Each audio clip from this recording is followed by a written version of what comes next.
శ్రమను గూర్చి బైబిల్ గ్రంథం ఏం చెబుతుందంటే, క్రైస్తవుడైనందుకు ప్రతివాడు హింస అనుభవించాలంటాడు. అపోస్తుల కార్యాల్లో మనం అనేక శ్రమలు అనుభవించి దేవుని రాజ్యంలో ప్రవేశించాలి అంటాడు.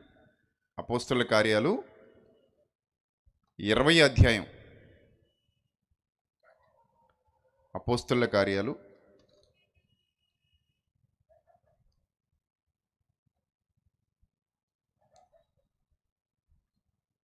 చాలా స్పష్టంగా పౌలు భక్తుడు మాట్లాడుతూ, మనము అనేక శ్రమలు అనుభవించి దేవుని రాజ్యంలో ప్రవేశించాలి అని స్పష్టంగా పౌలు భక్తుడు చెప్పటం మనకి తెలుసు.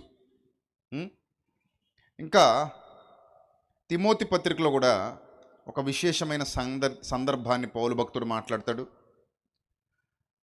అదేమిటంటే, మంచి పోరాటం, మంచి సైనికుడు వలె నాతో కూడా శ్రమ అనుభవించాలి అని చెప్తాడు. ఇవన్నీ కూడా ఈ శ్రమ అనుభవించాలి, శ్రమలు అనుభవించి దేవుని రాజ్యంలో ప్రవేశించాలి, క్రీస్తు యేసు యొక్క మంచి సైనికుని వలె నాతో కూడా నువ్వు శ్రమ అనుభవించాలి. ఈ శ్రమ అనగానే మనం ఒక చోట కూర్చొని మనం క్రియేట్ చేసుకునే శ్రమను గురించి మాట్లాడట్లేదు, లేదా మనం సృష్టించుకునే శ్రమను గురించి మాట్లాడట్లేదు. దేని గురించి ఇక్కడ పౌలు భక్తుడు మాట్లాడుతున్నాడు అని మనం జాగ్రత్తగా పరిశీలన చేస్తే, దేవుని చిత్తాన్ని నెరవేర్చడంలో ఎదురయ్యే శ్రమల గురించి మాట్లాడుతున్నాడు. దేవుని చిత్తాన్ని జరిగించడంలో నువ్వు ముందుకు వెళుతున్నప్పుడు ఎదురయ్యే శ్రమల గురించి మాట్లాడుతున్నాడు. దేవుని ఆలోచన నెరవేరుస్తూ నువ్వు కదులుతున్నప్పుడు ఎదురయ్యే శ్రమల గురించి మాట్లాడుతున్నాడు. ఇటు తిమోతి పత్రికలో ఇప్పుడు మీరు చదువుకున్న రెఫరెన్స్ చెప్తాను. తిమోతికి రాసిన 2వ పత్రిక 2వ అధ్యాయం 3వ వచనం, క్రీస్తు యేసు యొక్క మంచి సైనికుని వలె నాతో కూడా శ్రమ అనుభవించు అని చెప్పిన. అలాగే అపోస్తుల కార్యాల్లో 14వ అధ్యాయంలో 22వ వచనంలో శిష్యుల మనస్సులను దృఢపరిచి విశ్వాసమందు నిలకడగా ఉండండి, అనేక శ్రమలు అనుభవించిన తర్వాతే మనం దేవుని రాజ్యంలో ప్రవేశించాలని వారిని హెచ్చరించటం కానివ్వండి. ఇంకా అనేక సందర్భాలలో ఈ శ్రమలను గూర్చి చాలా విశేషమైన సంగతులు దైవ గ్రంథంలో వ్రాయబడ్డాయి. వాళ్ళు తమ బ్రతుకుల్లో ప్రత్యక్షంగా చూపించారు. దీని అంతటికీ రోల్ మోడల్ ఎవరు అంటే ఏం డౌట్ లేదు, లార్డ్ జీసస్ క్రైస్ట్. దీని అంతటికీ రోల్ మోడల్ ఎవరంటే యేసుక్రీస్తు ప్రభువు. యేసుక్రీస్తు ప్రభువును మాదిరిగా పెట్టుకుని ఆయన అనుభవించినటువంటి శ్రమలు ఏవైతే ఉన్నాయో, పేతురు గారు కూడా అదే మాట చెప్తాడు. ఒకసారి పేతురు పత్రిక చూద్దాం. పేతురు గారు రాసినటువంటి మొదటి పత్రిక 4వ అధ్యాయం 1వ వచనం. పేతురు గారు రాసిన మొదటి పత్రిక 4వ అధ్యాయం 1వ వచనం కూడా మనం చూస్తే అక్కడ కూడా అదే మాట, క్రీస్తు శరీరమందు శ్రమపడెను, క్రీస్తు శరీరమందు శ్రమపడెను గనుక మీరును అలాంటి మనస్సును ఆయుధంగా ధరించుకోండి అంటాడు. ఇక్కడ శరీర విషయంలో శ్రమపడినవాడు శరీరమందు జీవించి మిగిలిన కాలం ఇక మీదట మనుజాసనలను అనుసరించి నడుచుకొనక దేవుని ఇష్టానుసారంగానే నడుచుకున్నట్లు పాపముతో జోలిక ఏమీ లేక ఉండును అంటాడు. అంటే దేవుని చిత్తాన్ని జరిగించడంలో ఎదురయ్యే శ్రమల గురించి మాట్లాడుతున్నాడు. దేవుని కోసం బ్రతుకుతూ, దేవుని సంకల్పాన్ని నెరవేరుస్తూ, ఆయన మార్గాల్లో నడుస్తూ, ఆయన సంకల్పాన్ని, ఆయన చిత్తాన్ని తమ బ్రతుకులోనికి తెచ్చుకున్న తర్వాత దుష్టుడు కలిగించే శోధన కానివ్వండి, వాటంతటవిగా ఎదురయ్యే శ్రమలు కానివ్వండి, అలా ఎదురయ్యే శ్రమల గురించి మాట్లాడుతున్నాడు ఇక్కడ భక్తుడు. అంతే తప్ప వీళ్ళు క్రియేట్ చేసుకున్నవి కావు. అంటే మనం ఒక చోట కూర్చొని కొద్దిగా భోజనం మానేసి ఒక పూట అది శ్రమ అనుకుంటే సరిపోదు అంటున్నాడు ఇక్కడ. అలా అయితే అన్యజనులు కూడా కొన్ని సందర్భాలలో భోజన నిషేధం మనకు కనబడుతుంది. అలాగే అందరూ ప్రపంచం అంతా శ్రమ పడినట్టేనా అంటే కాదు. అంటే కేవలం భోజనాన్ని త్యజించడం మాత్రమే శ్రమ కాదు, మన బ్రతుకు కాలంలో ఆయన చిత్తాన్ని జరిగించడంలో ఎదురయ్యేవే శ్రమలు. దానికి రోల్ మోడల్ ఎవరు? యేసుక్రీస్తు. క్రీస్తు శరీరమందు శ్రమపడిను. ఇప్పుడు మీరు నన్ను క్వశ్చన్ చేయొచ్చు, ఏమంటే యేసుక్రీస్తు శ్రమపడిను అని ఉంది, నిజమే. మరి యేసుక్రీస్తు ప్రభు వారు కూడా 40 దినాల పాటు ఏం చేశారు చెప్పండి? ఏం చేశారు? ఉపవాసం ఉన్నారు. ఏమున్నారు?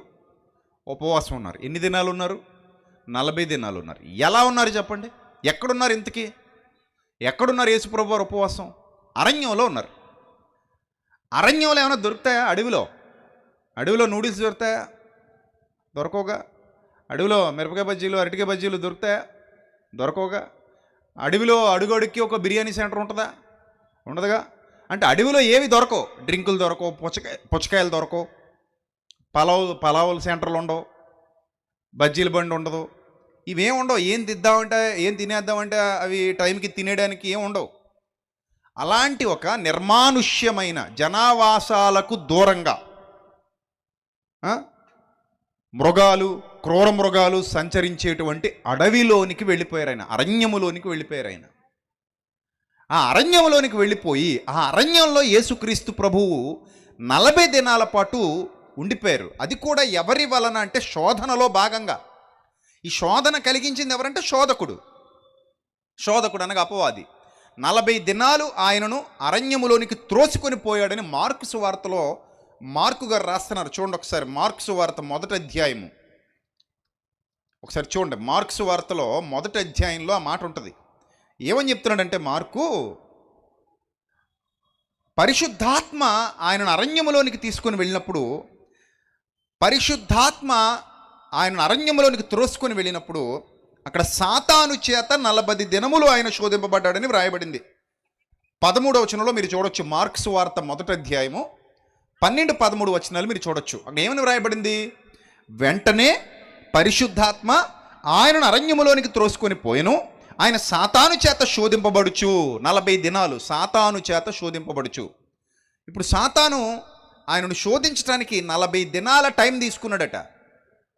40 దినాల పాటు ఆయన శ్రమ పెట్టాడు. 40 దినాలు అడవి మృగములతో కూడా ఉండెను. ఆ దినములలో ఆయన ఏమీ తినలేదు, ఏమీ తాగలేదు. అంటే మీరు యేసు ప్రభువుతో మనం ఎవరైనా కంపేర్ చేసుకోవడానికి కుదురుతుందా? చెప్పాలి, కుదురుతుందా? కుదరదండి. ఎందుకు కుదరదు చెప్పనా? మనం 40 రోజులు అన్నం మానేసాం అనుకోండి, నీళ్లు మానేసాం అనుకోండి, మనకు ఖచ్చితంగా పెట్టి సిద్ధం చేయాలి. నో డౌట్, ఖచ్చితంగా నో డౌట్ మనకు పెట్టి సిద్ధం చేయాలి. ఎన్ని రోజులు మానేస్తే? 40 రోజులు నీళ్లు అన్నం కానీ మనం మానేస్తే ఖచ్చితంగా మనల్ని తీసుకెళ్ళి ఎక్కడ పెడతారు? సమాధిలో పెట్టేస్తారు. అన్ని రోజులు మనం ఉండగలమా?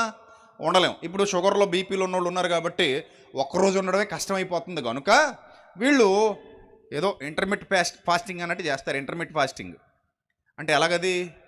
10 గంటలు, 6 గంటలు, 8 గంటలు ఇలాగనమాట. రోజులో కొంత సమయం మాత్రమే ఆహారం నీళ్లు లేకుండా ఉండగలుగుతారు. కానీ సంపూర్ణంగా దినమంతా ఉండడం అనేది యేసు ప్రభువులా చేయటం ఎవరి వల్ల కాదు.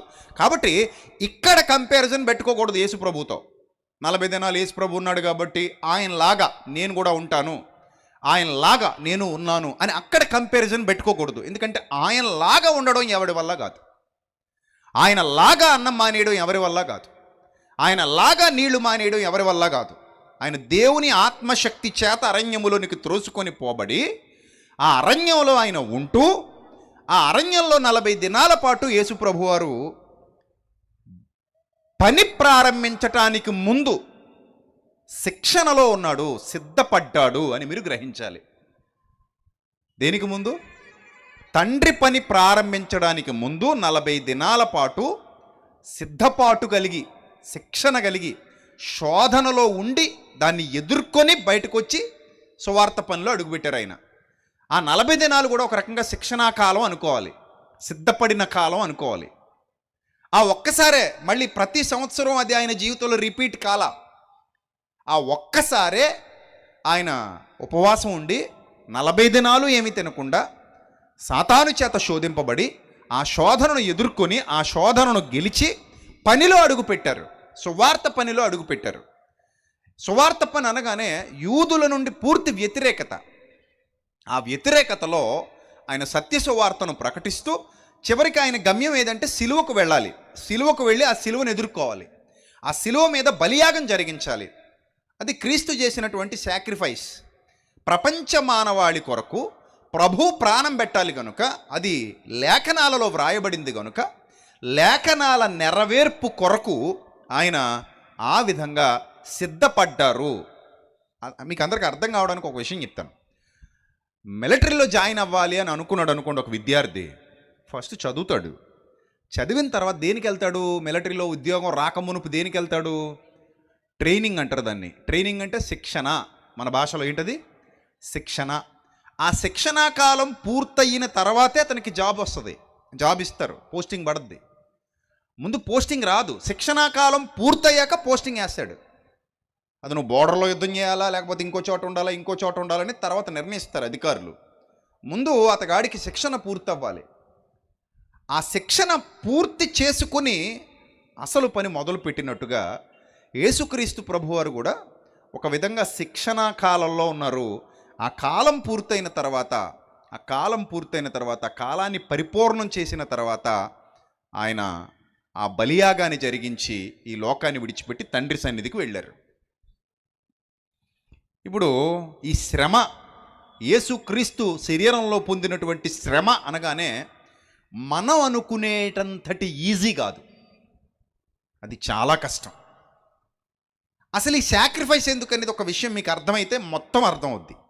అసలు సాక్రిఫైస్ ఎందుకు, బలి ఎందుకు అని అంటే, బలి అనేది కేవలం క్రైస్తవ సంప్రదాయం కాదు. అసలు క్రైస్తవ సంప్రదాయంలో బలి అన్నదే లేదు. ఫిజికల్గా బలిచ్చే సంప్రదాయం క్రైస్తవ్యంలో లేనే లేదు. మీరు ఈ విషయాన్ని నోట్ చేసుకోవాలి. నోట్ దిస్ పాయింట్ ఎవరన్నారు అన్నట్టు. ఏమని నోట్ చేసుకోవాలి? బలి సంప్రదాయం ఎక్కడ లేదు? క్రైస్తవ్యంలో లేదు. క్రైస్తవుడు కోడి బలి ఇవ్వాల్సిన అవసరత లేదు. క్రైస్తవుడు మేకను బలి ఇవ్వాల్సిన అవసరత లేదు. క్రైస్తవుడు ఒక ఎద్దునో ఇంకో పశువునో బలి ఇవ్వాల్సిన అవసరత లేదు. క్రైస్తవుడు ఏ పక్షిని బలి ఇవ్వాల్సిన అవసరత లేదు. కానీ మనం చదువుతున్న బైబిల్లో 27 పుస్తకాల క్రొత్త నిబంధనను మినహాయిస్తే 39 పుస్తకాలు కలిగినటువంటి పాత నిబంధనల్లో అనేకమైన బలులు మనకి కనబడుతున్నాయి. అందులో గొర్రెల యొక్కయు, మేకల యొక్కయు, ఎడ్ల యొక్కయు, పక్షుల యొక్కయు, పశువుల యొక్కయు బలి సమర్పణ ఇశ్రాయేలీయులు అనగా యూదులు వాళ్ళు చేసినట్టుగా చరిత్రలో మనకి కనబడుతోంది. దానికి సంబంధించినటువంటి పుస్తకాలు 39 పుస్తకాలు ఉన్నాయి. వాటినే పాత నిబంధన, తోరా, పంచకాండాలు అక్కడ నియామకం జరిగింది మోజెస్ ద్వారా. అక్కడి నుంచి వ్రాయబడినటువంటి ప్రతి పుస్తకంలో కూడా బలి ప్రస్తావన మనకి కనబడుతుంది. ఆ బలి ప్రస్తావన కంటిన్యూ అవుతూ మలాకీ గ్రంథం పూర్తయ్యే సమయానికి చాలా బలులు జరిగాయి. చాలా బలులు వాళ్ళు ఇచ్చేశారు, బలిపీఠాలు కట్టారు. కేవలం ఇశ్రాయేలీయులు మాత్రమే కాదు, అత్యంత పురాతనమైన భాష ఏది ప్రపంచంలో అంటే హీబ్రూ అత్యంత పురాతనమైన భాష. ఆ హీబ్రూ కలిగిన హెబ్రీయులు మాత్రమే కాదు, ఈజిప్షియన్లు, జొరాస్ట్రియన్ మతానికి చెందిన వాళ్ళు, ఆ తర్వాత వచ్చినటువంటి పర్షియన్లు, బబులోనియులు, బ్యాబిలోనియన్స్, అర్థమైందా, రోమన్స్, వీళ్ళందరూ కూడా బలి సంప్రదాయాన్ని కొనసాగించినట్టుగా మనకి చరిత్ర చెబుతోంది. అంతెందుకు, మన భారతదేశంలో కూడా బలి సంప్రదాయం కనబడుతుంది. మీరు స్క్రీన్ మీద చూడవచ్చు, బలులిచ్చే సంప్రదాయం మన భారతావనంలో కూడా ఉంది. అలాగే ఇస్లాంలో కూడా బలి సంప్రదాయం ఉంది, నేటికి ఉంది ఇస్లాంలో కూడా బలి సంప్రదాయం. అర్థమైందా? ఈ బలులు మీరు స్క్రీన్ మీద చూస్తున్నటువంటి మేకలు కానివ్వండి, గొర్రెలు కానివ్వండి, కొన్ని ప్రాంతాల్లో కొన్ని దేవాలయాలకైతే వాటి బలులు ఇచ్చిన వాటి కొమ్ములు తగిలిస్తూ ఉంటారనమాట. బలి ఇచ్చేసిన తర్వాత వాటి కొమ్ములు తీసుకెళ్ళి ఆ దేవాలయాలకు తగిలిస్తూ ఉంటారు. ఈ విధంగా బలి సంప్రదాయం చాలా చాలా మతాలలో ఉంది. చాలా మతాల్లో బలి సంప్రదాయం కనబడుతుంది. ఎందుకు ఈ బలి సంప్రదాయం చాలా మతాల్లో కనబడుతుంది అని మీరు ఆలోచన చేస్తే, బలి ద్వారా అంటే రక్తాన్ని చిందించడం ద్వారా పాపక్షమాపణ కలుగుతుందని మన పూర్వీకులే కాదు, ప్రపంచంలో చాలామంది నమ్ముతూ వచ్చారు. నేటికి నమ్ముతున్న వాళ్ళు ఉన్నారు. చాలామంది గతంలో నమ్ముతూ వచ్చారు, నేటికి నమ్ముతున్న వాళ్ళు ఉన్నారు. అది బలి సంప్రదాయం. మీరు స్క్రీన్ మీద చూస్తున్నారు, చాలా రకరకాలైన జంతువులు, పశువులు, పక్షులు, వీటన్నిటిని కూడా బలుడిచ్చేటువంటి పరిస్థితి చాలా చోట్ల ఉంది, చాలా రిలీజియన్స్లో ఉంది. రైట్, మీకు అది అర్థమైతే నెక్స్ట్ ఇప్పుడు నేను పాయింట్కి వస్తున్నాను. మత్తయి సువార్త మొదలుకొని ప్రకటన గ్రంథం వరకు నూతన నిబంధనలో 27 పుస్తకాలు మనకు కనబడుతున్నాయి. ఈ 27 పుస్తకాలలో ఎక్కడ నూతన నిబంధన ప్రారంభమైందో, అంటే పాత నిబంధన ఆనవాళ్ళు పాత నిబంధన ఛాయలు తొలగిపోయి ఎక్కడ కంప్లీట్గా నూతన నిబంధన స్టార్ట్ అవుతుందో సువార్తల అనంతరం నూతన నిబంధనలోని అతి ప్రాముఖ్యమైన పరిపూర్ణ సత్యం అనే చట్టం ఎక్కడ ప్రారంభమవుతుందో అక్కడ నుండి బలి సంప్రదాయాలను గూర్చిన ప్రస్తావన కనబడదు, కానీ ఒకే ఒక బలిని గూర్చినటువంటి ప్రస్తావన మనకి కనబడుతుంది. క్రీస్తు అను మన పస్కా పశువు వధింపబడెను అంటాడు. ఏమంటాడు పౌలు?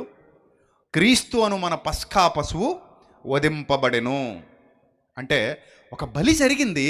ఈ బలి సదాకాలము నిలిచి ఉండేటువంటి బలి గనుక మనం బలి ఇవ్వాల్సిన అవసరం లేదు అంటాడు పౌలే కాదు, ప్రతి భక్తుడు చెప్పింది అదే.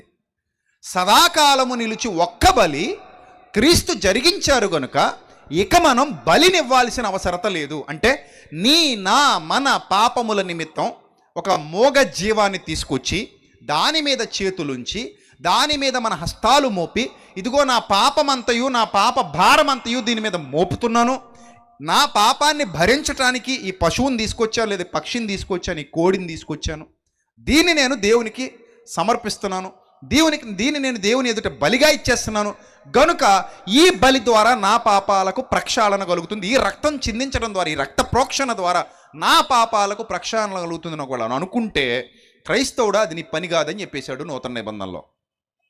ఎందుకు చెప్పేశాడంటే నీ కొరకు ఆల్రెడీ యేసుక్రీస్తు అనే ఒక లోకరక్షకుడు, దేవుని గొర్రెపిల్ల, ప్రభువైన క్రీస్తు శ్రమపడి ఉన్నారు.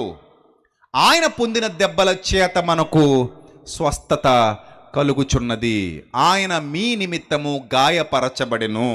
ఏదైతే యెషయా గ్రంథంలో ప్రవక్త ప్రవచించాడో ఆ ప్రవచనాల సారం యేసుక్రీస్తు ప్రభు మీ కొరకు ప్రాణమిచ్చాడు, ఆయన బలి అయ్యాడు, ఆయన బలియాగాన్ని జరిగించాడు.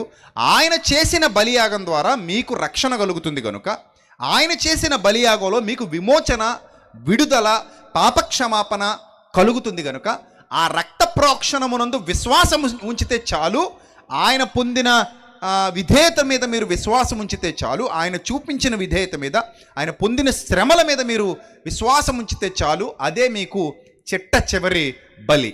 ఈ ప్రపంచానికి చిట్ట చివరి బలి అని సువార్త ద్వారా ప్రకటించారు. నేటికే అదే సువార్త ప్రకటింపబడుతుంది కనుక మీరు బలులు ఇవ్వాల్సిన అవసరత లేదు. మీలో ఏ ఒక్కరూ బలి ఇవ్వాల్సిన అవసరత లేదు. అంటే మీరు కోడిని, మేకని, ఎద్దుని, జంతువుని తీసుకెళ్ళి ఇదిగో ప్రభువా నా పాపముల నిమిత్తం ఈ మోగజీవాన్ని బలిస్తానని చెప్పటానికి చెప్పవలసిన అవసరత లేదు. చూడండి ఒకసారి హెబ్రీ పత్రిక ఆ మాట ఒకసారి మనం ఖాయం చేసుకుందాం. ఈ మాట మనం ఖాయం చేసుకుందాం. ఎందుకంటే దైవ గ్రంథంలో వ్రాయబడిన ప్రతి విషయం మనకు అర్థం కావాలి. 12వ వచనం 9వ అధ్యాయం హెబ్రీ పత్రిక 9వ అధ్యాయము 12వ వచనం. అందరు తీయాలి, బైబిల్ అందరు తీయాలి. హెబ్రీ పత్రిక 9వ అధ్యాయము 12వ వచనం ఏముంది అక్కడ? మేకల యొక్కయు కోడెల యొక్కయు రక్తంతో కాక తన స్వరక్తముతో ఒక్కసారే పరిశుద్ధ స్థలంలో ప్రవేశించెను అని వ్రాయబడింది ఇక్కడ. ఈ మేకల యొక్కయు కోడెల యొక్కయు రక్తం అనగానే పాత నిబంధన కాలంలో వాళ్ళు ఆచరించినటువంటి ఆచారాలు మన సమాజంలో కూడా అప్పుడప్పుడు మనం చూస్తూ ఉంటాం. ఎలాంటివి? ఈ రక్తం తీసుకోవడం, ప్రోక్షించటం, వాటిని తీసుకుని గర్భగుడిలోనికి ప్రవేశించటం, ఇవన్నీ కూడా ఇశ్రాయేలీల ఆచారాల్లో భాగాలు. అంటే పాపక్షమాపణ కోసం రక్త ప్రోక్షణ జరిగించేవారు వాళ్ళు. రైట్.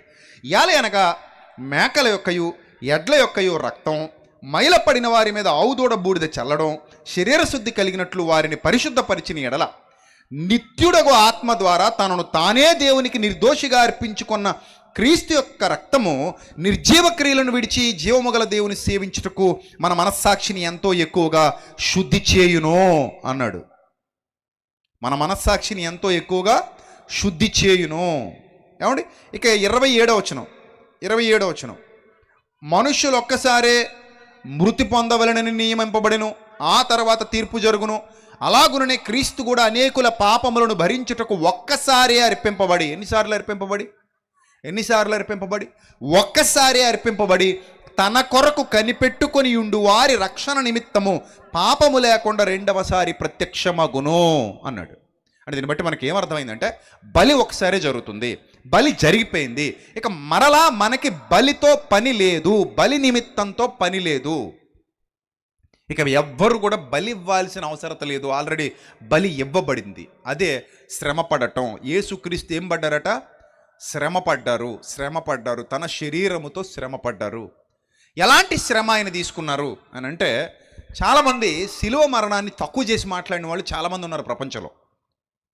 2000 సంవత్సరాలుగా ఆయన మీద బురద జల్లే వాళ్ళు ఉంటూనే ఉన్నారు, ఇప్పటికే ఉన్నారు. వాళ్ళనే మతోన్మాదులని, మూర్ఖులని, జ్ఞానం లేనివారని, దైవ భయం లేనివారని రకరకాల పేర్లతో పిలిచారు బైబిల్ గ్రంథంలో. ఆనాడు ఉన్నారు, ఈనాడు ఉన్నారు. వాళ్ళు ఏంటంటే యేసుక్రీస్తు అంటే వాళ్ళకి పడదు. యేసుక్రీస్తుని వాళ్ళు చాలా చులకనగా చూస్తుంటారు. ఆయన బలియాగాని చాలా తక్కువ చేసి మాట్లాడుతుంటారు.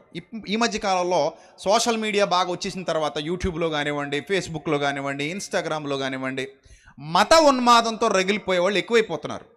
వాళ్ళు ఏం చేస్తారంటే ఒకటే పని, చదవడం రాదు, చదవడం అర్థం కాదు, బైబిల్ గ్రంథాన్ని ధ్యానించేంతటి సామర్థ్యం, ప్రజ్ఞాపాఠవాలు వాళ్ళకి లేవు.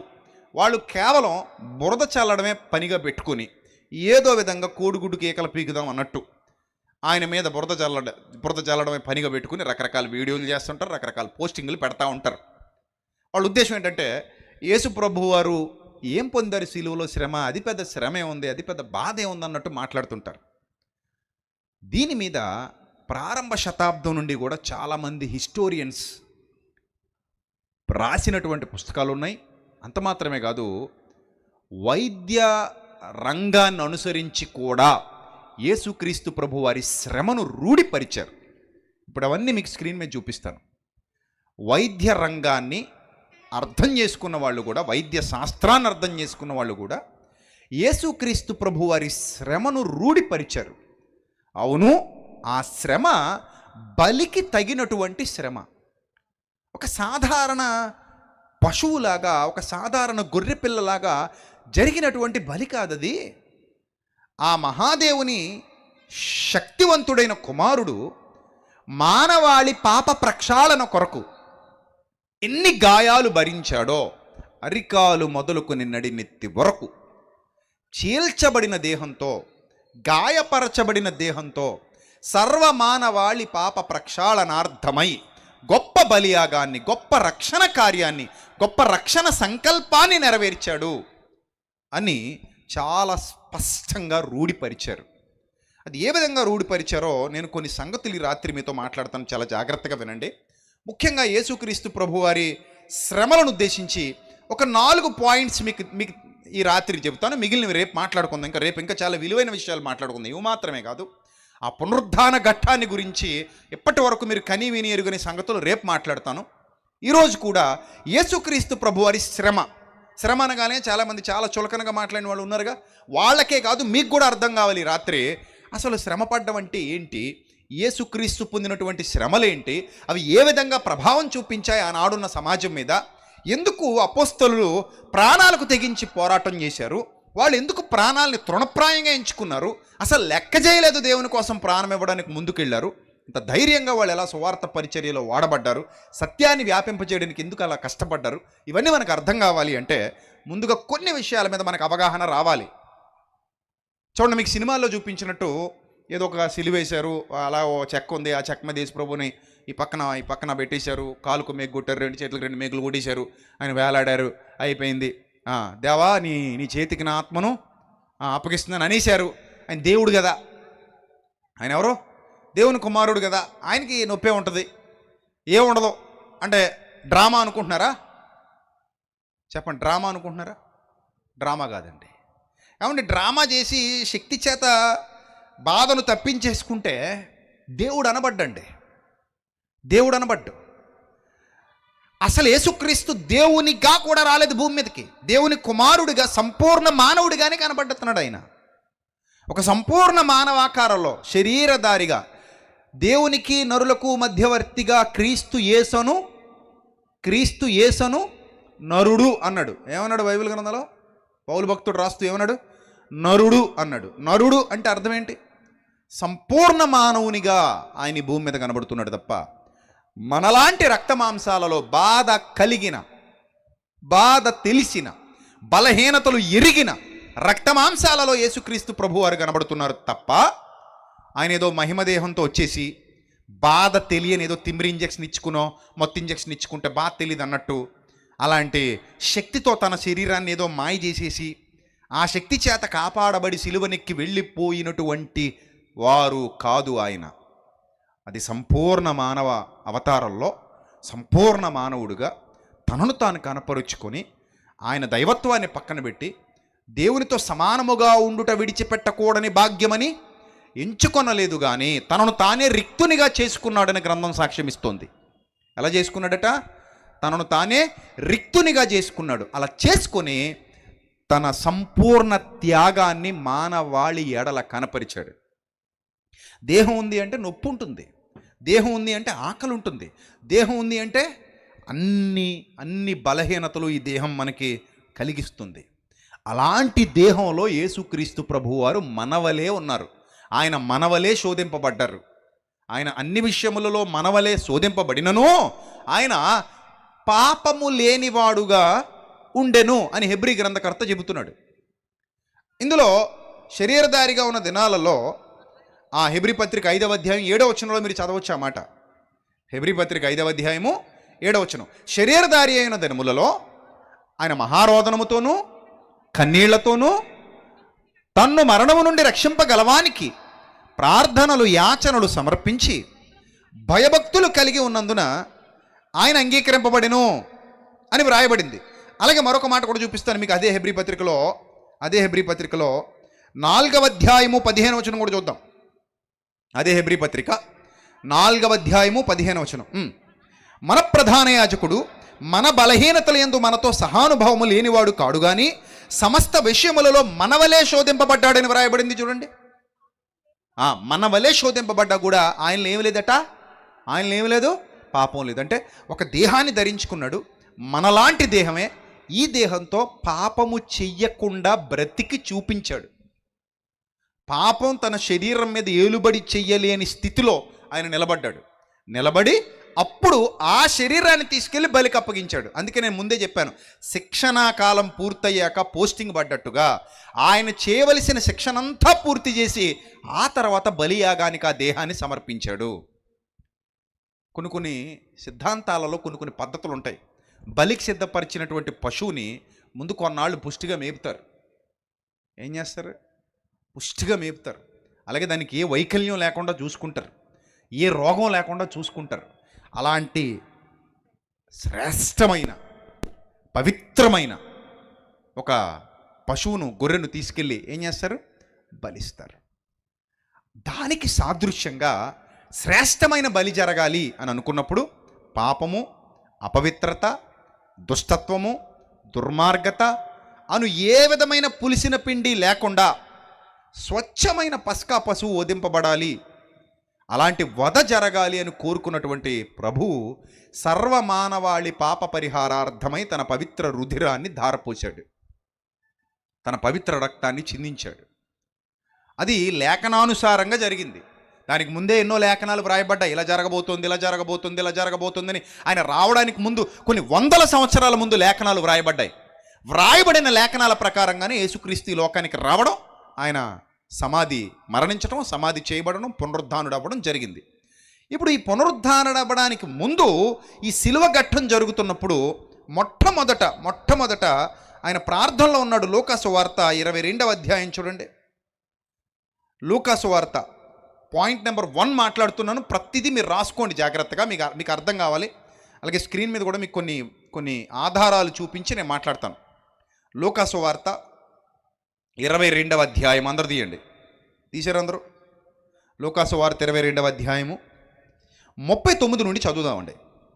లూకాసు వార్త 22వ అధ్యాయము 39 నుండి చదువుదాం, అందరు తీయాలి. తర్వాత ఆయన బయలుదేరి తన వాడుక చొప్పున ఒలీవల కొండకు వెళ్ళగా శిష్యులను ఆయన వెంట వెళ్ళిరి. ఆ చోటు చేరి ఆయన వారితో, మీరు శోధనలో ప్రవేశించకుండానట్లు ప్రార్థన చేయండి అని చెప్పాడట. మీరు శోధనలో ప్రవేశించకుండా ప్రొటెక్షన్ ఇచ్చేది ఏంటట? ప్రార్థన. ప్రార్థన చేస్తూ ఉంటే అదొక ప్రొటెక్టివ్ లేయర్ లాగా మీ చుట్టూతా ఉంటుంది. మీరు శోధనలో ప్రవేశించకుండానట్లు మీరు ప్రార్థన చేయండి అని చెప్పి నెక్స్ట్ వారి యొద్ద నుండి రాతివేత దూరం వెళ్ళంటే ఒక మనిషి రాయి విసిరగలిగినంత దూరం, ఒక మనిషి రాయి విసరగలిగినంత దూరం వాళ్ళు నిలబడి ఒక చోట నుంచి రాయి విసిరితే ఆ రాయి ఎంత దూరం అయితే వెళ్ళిబడుతుందో, ఎన్ని మీటర్ల దూరం అయితే వెళ్ళిబడుతుందో, ఒక శక్తివంతుడు నిలబడి రాయి విసిరితే ఎంత దూరం అయితే వెళ్ళిబడుతుందో అంత దూరం వాళ్ళను అక్కడ ఉంచేసి ఆయన వెళ్ళిపోయారు. ఆ ఒలీవల కొండ ప్రాంతంలో వెళ్ళి మోకాళ్ళు ఊనారట. ఎప్పుడు జరుగుతుంది ఇదంతా? సిలువ వేయబడటానికి ముందు రాత్రి. అర్థమైందా? సిలువ వేయబడటానికి ముందు రాత్రి జరుగుతోంది. తండ్రి, ఈ గిన్నె నా యొద్ద నుండి తొలగించుటకు నీ చిత్తమైతే తొలగించు, అయినను నా ఇష్టము కాదు, నీ చిత్తమే సిద్ధించునుగాక అని ప్రార్థించారు. అప్పుడు పరలోకం నుండి ఒక దూత ఆయనకు కనబడి ఆయనను బలపరిచెను. ఆయన వేదన పడి, బాగా అర్థం చేసుకోండి, యేసు ప్రభు వారు ఏం పడుతున్నారు? వేదన పడుతున్నారు. అసలు ఆయన వేదన పడటానికి పాపం ఏమైనా చేశారా అంటే చేయలా. ఏ పాపము లేని పరిశుద్ధుడు ఏమవుతున్నాడంటే వేదన పడుతున్నాడు. ఆయన వేదన పడి నెక్స్ట్ మరింత ఆతురముగా ప్రార్థన చెయ్యగా, ఇది చూడండి చాలా అసాధారణమైన సంఘటన, సాధారణంగా జరిగే సంఘటన ఇక్కడ వ్రాయబడలా. వైద్య పరిభాషలో కూడా, వైద్య శాస్త్రంలో కూడా ఇది ఒక సాధారణమైన సంఘటనని చెప్పరు. చాలా అసాధారణమైన సంఘటన గురించి మనం ఇక్కడ చదువుకోబోతున్నాం. ఆ అసాధారణమైన సంఘటన ఏంటో చూడండి. మరి ఆతురముగా ప్రార్థన చేయగా ఆయన చెమట నేల పడుచున్న గొప్ప రక్త బిందువుల వలె ఆయనో అన్నాడు. దీని ఏమంటారు తెలుసా వైద్య పరిభాషలో? హెమాటిడ్రోసిస్ అంటారు. హెమటిడ్రోసిస్ అంటారు. అర్థమైందా? అంటే ఇది ఒక అసాధారణమైన ప్రక్రియ, ఒక అసాధారణమైన ప్రక్రియ. చూడండి, ఈ ఈ వచనం మళ్ళీ ఒకసారి చదవండి. 44. ఆయన వేదన పడి మరింత ఆతురముగా ప్రార్థన చేయగా ఆయన చెమట నేలను పడుచున్న గొప్ప రక్త బిందువుల వలె ఆయను. మీరు కావాలంటే నెట్లోకి వెళ్ళి సెర్చ్ చేసుకోండి, హెమటైడ్రోసిస్ అంటే ఏంటో. అసలు ఏంటి అసాధారణమైన ఈ ప్రక్రియ అంటే? చూడండి, యేసు ప్రభు వారు, మీరు స్క్రీన్ మీద ఒక ఇమేజ్ చూడొచ్చు. యేసు ప్రభు వారు ప్రార్థిస్తూ ఉండగా పైనుంచి చెమట కారినట్టుగా రక్తం కారుతూ ఉంటుంది. కొడితే వచ్చింది కాదు అది. ఎందుకు వస్తాయో తెలుసు? ఇది బాగా ఒత్తిడికి ఒక మనిషి గురైనప్పుడు, అది అసాధారణమైన ఒత్తిడి అయినప్పుడు శ్వేద గ్రంథుల క్రింద రక్తనాళాలు ఉంటాయి. ఈ శ్వేద గ్రంథుల క్రింద ఉండే రక్తనాళాలు పగిలిపోతాయి. ఎప్పుడైతే ఈ శ్వేద గ్రంథుల క్రింద ఉండే రక్తనాళాలు పగిలిపోయాయో ఆ శ్వేద గ్రంథులలో నుండి చెమటతో పాటుగా మిక్స్ అయిపోయి రక్తం బయటకు వచ్చేస్తుంది. మీరు బాగా అర్థం చేసుకోవాలి. అంటే బలికి వెళ్ళటానికి ముందు యేసుక్రీస్తు ప్రభువారి శరీరంలో జరుగుతున్నటువంటి ఈ మార్పు, మామూలుగా ఇది మన శరీరంలో జరగాలనుకోండి, విపరీతమైన ఒత్తిడి ఉండాలి, విపరీతమైన స్ట్రెస్ ఉండాలి. ఎడ్రినలిన్, కార్టిసాల్ అనే రసాయనాలు మన శరీరంలో విడుదలయ్యి అవి మన మన మన శరీరాన్ని అసమతుల్యం చేసేసి మన శరీరంలో నుంచి ఆ భయంకరమైన రసాయనాల వల్ల ఈ శ్వేద గ్రంథుల నుండి రక్తం చిమ్మేయాలి బయటికి. అప్పుడప్పుడు చూడండి, కొంతమందికి బీపీ ఎక్కువైపోయింది అనుకుంటే ముక్కులోంచి రక్తం వచ్చేస్తుంది. కొంతమంది బాగా ఇక్కడ బీపీ ఎక్కువైపోతే ఎక్కడ వస్తుంది రక్తం? ముక్కులోంచి వస్తుంది, కొంతమంది నోట్లోంచి వస్తుంది. ఇక్కడ శ్వేత గ్రంథుల్లో నుండి వస్తుంది హెమటోహైడ్రోసిస్. అలాంటి ఒక ప్రమాదకరమైన పరిస్థితి, అసాధారణమైన పరిస్థితి. ఈ అసాధారణమైన పరిస్థితి శ్రమకు ప్రారంభం, రక్త ప్రోక్షణకు ప్రారంభం. చూడండి, రక్త ప్రోక్షణకు ప్రారంభం అంటే ఒక సమూహం యొక్క పాపాన్ని భరించడానికి, ఒక వ్యక్తి పాపాన్ని కాదు, ఒక సమూహం యొక్క పాపాన్ని భరించడానికి, ప్రజలందరి పాపాన్ని భరించడానికి గ్రంథంలో ఏం రాయబడిందంటే లోక పాపమును మోసుకొని పోయే దేవుని గొర్రెపిల్ల అని వ్రాయబడింది క్రీస్తుని గూర్చి. లోక పాపమును మోసుకొని పోయే దేవుని గొర్రెపిల్ల. ఒక సమూహం యొక్క పాపాన్ని భరించడానికి పరలోకం నుండి ఈ లోకానికి వచ్చినటువంటి ప్రభువు చేస్తున్నటువంటి గొప్పదైన బలియాగంలో మొట్టమొదటి శ్రమకు ప్రారంభం, ఆయన రక్త ప్రోక్షణకు మొట్టమొదటి ప్రారంభం ఈ హెమటోహైడ్రోసిస్ అనేటువంటి అసాధారణమైన ప్రక్రియ. మీరు కావాలంటే ఎక్కడైనా చూడండి, 100కి 1,000,000 కూడా ఎక్కడ మనకి ఇది కనబడదు. చాలా రేర్గా, అది కూడా ఇంతలా శరీరంలోని శ్వేత గ్రంథుల నిండా రక్తపు ఛాయలు కనబడేంతటి ఒత్తిడి ఎక్కడ కనబడదు. చూడండి, అందుకంటాడు ప్రపంచ ప్రజల భారము ఆయన మీద మోపబడిను. ఏం మోపబడిందట? మీ పాపములన్నీ ఆయన మీద మోపబడిను. అందుకంటాడు ప్రయాసపడి భారము మోసుకొనుచున్న సమస్త జనులారా నా యొద్దకు రండి, నేను మీకు విశ్రాంతిని అనుగ్రహిస్తాను. అంతటి భారాన్ని, అందుకే లోక పాపమును మోసుకొని పోయే దేవుని గొర్రెపిల్ల. ఇప్పుడు చూడండి, చాలామంది ఒత్తిడి అన్న పదం వాడతారు. ఒత్తిడి అంటే ఏంటది అన్న కంటికి కనబడేదా? కంటికి కనబడేదా? కాదు కదా. ఒత్తిడి అనేది దేనికి సంబంధించింది? హృదయానికి సంబంధించింది. ఏమ రైట్? ఒత్తిడి అనేది దేనికి సంబంధించింది? హృదయానికి సంబంధించింది. అంటే మెంటల్గా స్ట్రెస్ ఫీల్ అవుతున్నారు, మెంటల్గా భారం పెట్టేసుకున్నారు. అమ్మో బాగా భారం పెట్టేసుకున్నాడండి ఆయన మానసికంగా కృంగిపోయాడు, లేదా మానసికంగా భారం ఎక్కువైపోయింది, ఆత్మీయంగా భారం ఎక్కువైపోయిందని చెప్తూ ఉంటారు చాలా సందర్భాలలో. వాళ్ళు ఒంటి మీద ఏమో 100 కేజీలు 200 కేజీలు 300 కేజీలు బరువు మోయరు, కానీ ఆ బరువు అంతా ఎక్కడ మోస్తున్నారు? మనసులో మోస్తున్నారు. ఎక్కడ మోస్తున్నారు? హృదయంలో మోస్తున్నారు. హృదయంలో మోసే భారం ఎక్కువైపోతే దాన్నే ఒత్తిడి, స్ట్రెస్ అంటారు. అందుకే లోపల ఈ బీపీ రేజ్ అయిపోవడం కానివ్వండి, షుగర్ ఎక్కువైపోవడం కానివ్వండి, టెన్షన్ పెరిగిపోయి ఒంటి మీద పుండ్లు పడిపోవడం కానివ్వండి, రకరకాల వ్యాధులు రావడం కానివ్వండి, శరీరం ప్రశాంతంగా ఉండదన్నమాట. లోపల ఒక పెద్ద అలజడి మొదలైపోయింది. ఈ అలజడి మోపబడుతున్న భారం, ఆయన మీద ప్రపంచ ప్రజల భారాన్ని దేవుడు మోపుతున్నాడు. ఎందుకు?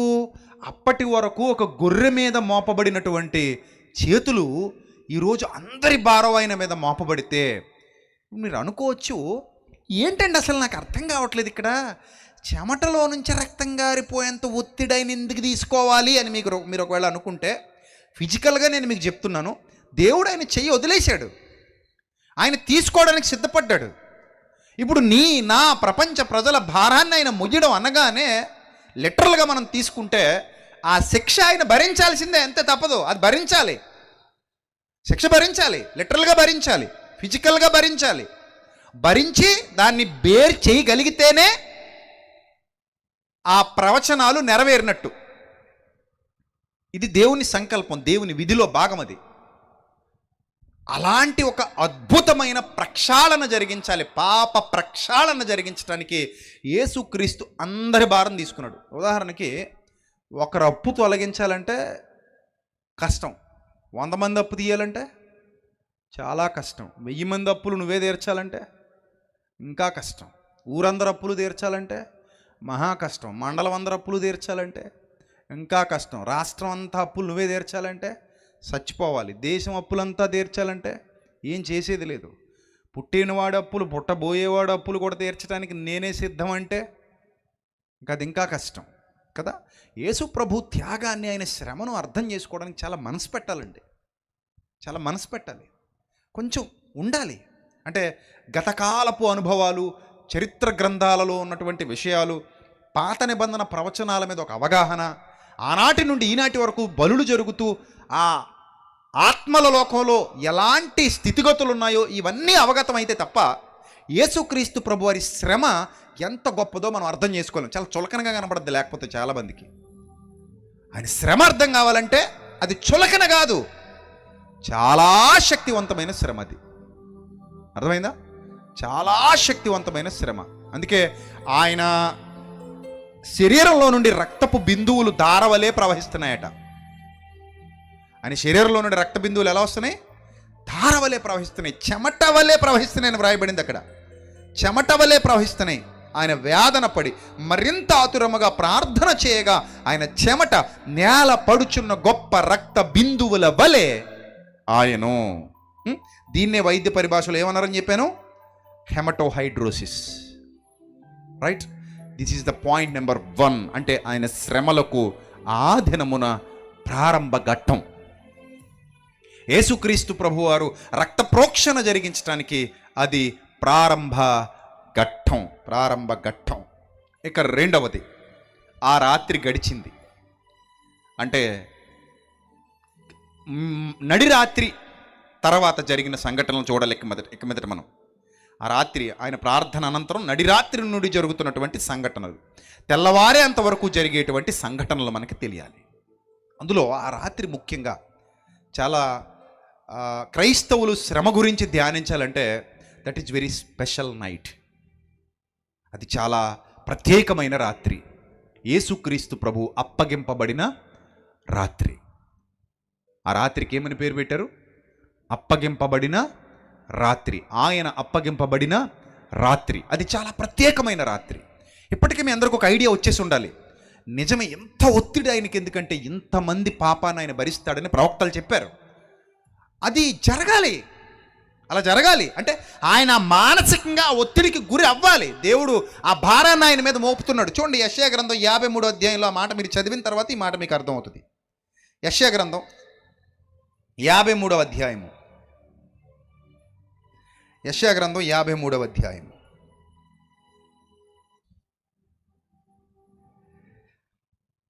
6వ వచనం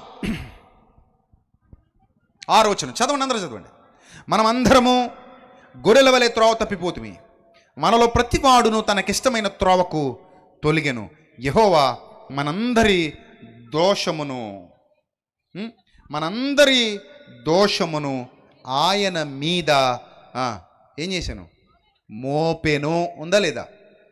యెహోవా మనందరి దోషమును ఆయన మీద మోపెను. అంటే మోపబడింది. ఇప్పుడు మోపబడిన భారాన్ని ఆయన ఏం చేయాలి? భరించాలి. భరిస్తే ఒత్తిడి ఎక్కువైపోయింది. ఆ ఒత్తిడికి తగినట్టుగానే ఆయన స్వేద గ్రంథులలో నుండి ఏం బయటకు వచ్చింది? రక్తం బయటకు వచ్చింది. అది లిటరల్గా జరిగింది. అది జరగాలంతే. రాయబడింది ప్రవచనం నెరవేరాలి. ఇంకా అందులో డ్రామాలు ఉండవు, అందులో నాటకీయత ఉండదు, అందులో యాక్టింగ్లు ఉండవు. ప్యూర్గా అలా 100% న్యాచురల్గా ఒక మనిషి జీవితంలో అలా జరిగితే ఎలా ఉంటుందో అదే యేసు ప్రభువు దగ్గర కనబడాలి. అది ఆయన తట్టుకోవాలి. కొంతమంది చూడండి, దిగాలుగా అయిపోతారు, మొహం పీక్కుపోయి ఉంటుంది. ఎందుకు అలా ఉన్నామమ్మా? మనోవ్యధ ఏంటంటది? మనోవ్యధ, చింత, దిగులు. వాళ్ళకి మాత్రమే తెలుసు ఆ పెయిన్. పుండు కనబడదు, కవికిపోయినట్టు కనబడదు, రక్తం ప్రవహిస్తున్నట్టు కనబడదు, దెబ్బ కనబడదు, కానీ లోపల భరించలేనంత బాధ ఉంటుంది. దీన్ని మనోవ్యధ అంటారు.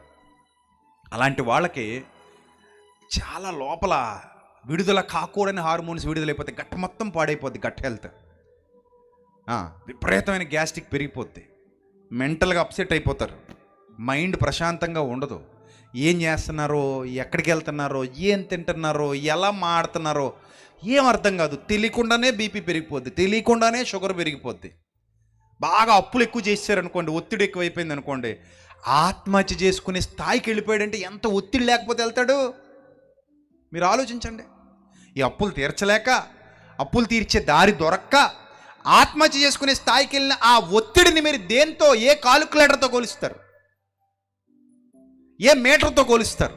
ఏ మెషిన్తో కొలుస్తారు? అది కొలవడానికి ఏమైనా మిషన్ ఉందా? లేదు. అది కొలవడానికి ఏమైనా క్యాలిక్యులేటర్ ఉందా? లేదు. అసలు బాధను వర్ణించటం లేదా బాధను ఎంత బాధ భరిస్తున్నావో చెప్పటం, that is not much easy. అది చాలా కష్టం. ఇప్పుడు లిటరల్గా మీరు తీసుకుంటే యేసుక్రీస్తు ప్రభువారు భరించినటువంటి బాధ ఏదైతే ఉందో, ఈ బాధ దేవుడు ఆయన మీద మోపెనో అనే దానికి నిదర్శనంగా జరుగుతుంది, ప్రత్యక్షంగా జరుగుతుంది. మోపేశాడు, భరిస్తున్నాడు. మోపేశాడు, ఈయన ఏం చేస్తున్నాడు? భరిస్తున్నాడు. అందుకే ఆయన చెమట నేల మీద పడుచున్నటువంటి గొప్ప రక్త బిందువుల వలె ఆయన. ఏమండి? అది శ్రమ.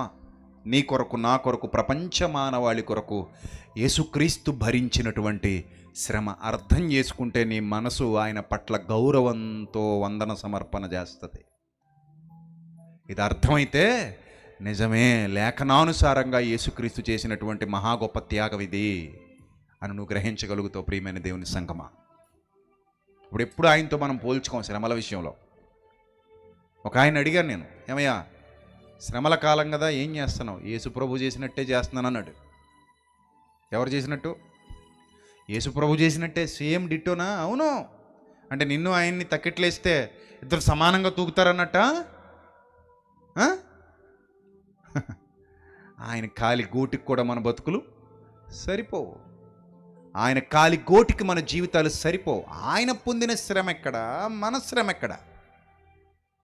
ఆయన శ్రమ ప్రపంచ మానవాళి అందరి పక్షాన తీసుకున్నది. అందుకే అంత ఒత్తిడి ఉంది, అందుకే అంత ప్రెజర్ ఉంది. ప్రెజర్ ఆ ప్రెజర్ అంతా తీసేసుకున్నాడు ఆయన. అంతా తీసేసుకున్నాడు కాబట్టి రక్తం బయటకు వచ్చేసింది. లిటరల్గా తీసుకోవాలి అది, లేకపోతే ఆ వచనం ఏమైపోద్ది? అబద్ధమైపోద్ది. యెషయా ప్రవచించిన ప్రవచనం ఏమైపోద్ది? అబద్ధమైపోద్ది. అంత శక్తిమంతుడు రావాలి ఈ భూమి మీదకి. యేసుప్రభు ఒక్కడే అంత శక్తిమంతుడు, యేసుప్రభు ఒక్కడే అంత బలవంతుడు.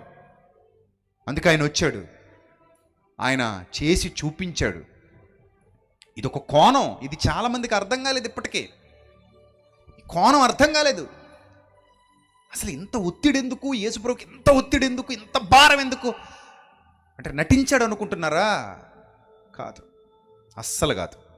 ఈ ఒత్తిడంతా ఆయన స్వయంగా తీసుకున్నది. ప్రపంచ మానవాళి ప్రయాసపడి మోస్తున్న భారం ఈయన తీసుకున్నారు. దాన్ని ఆయన బ్రతుకులో చూపించారు. ఆ ఒత్తిడి ఆయన భరించారు. అర్థమైందా? Point number 2. ఆ తర్వాత రోమా సైనికులు ఆయన ఒక ఖైదీగా తీసుకెళ్లారు. ఎప్పుడైతే ఇస్కరియోతు యోధ ముద్దు పెట్టుకుని అప్పగించాడో, ఈయనే యేసుక్రీస్తు అని ఎప్పుడైతే అప్పగించాడో, యేసుక్రీస్తుని ఒక ఖైదీగా బంధించి తీసుకెళ్లారు. అలా బంధించి తీసుకెళ్ళినప్పుడు యేసుప్రభు వారిని మొట్టమొదట రోమన్ల ఆచారం ఏంటంటే 1 - 40 అంటే ఎన్ని? 39 కొరడా దెబ్బలు ఒక్కసారికి కొడతారు. బాగా అర్థం చేసుకోండి. కొట్టి ఆగుతారు. ఎప్పుడు ఆగుతారు? ఎక్కడ ఆగుతారు? 39 దగ్గర ఆగుతారు. 39 దగ్గర ఆగి మళ్ళీ 39 కొడతారు. మళ్ళీ 39 అయ్యాక ఆపుతారు. అంటే ఆపకుండా నాన్ స్టాప్గా వాళ్ళ ఆచారంలో ఎన్ని దెబ్బలు కొట్టాలి? ఖైదీల్ని శిక్షించే విధానంలో, రోమా ప్రభుత్వ చట్టంలో, వాళ్ళకున్న ఆచారంలో ఆపకుండా నాన్ స్టాప్గా ఎన్ని కొట్టాలి? 39 కొట్టాలి. 39 కొట్టి కొట్టి కొట్టి కొట్టి కొట్టి కొట్టి ఆఫ్టర్ 39 లెక్క పూర్తయ్యాక ఆగుతాడు. అప్పుడు వాడు నీళ్లు తాగుతాడా, లేదా కాసేపు ఆయాసం తీర్చుకుంటాడా, ఏం చేస్తాడో తెలీదు. మళ్ళీ 39 కొట్టచ్చు.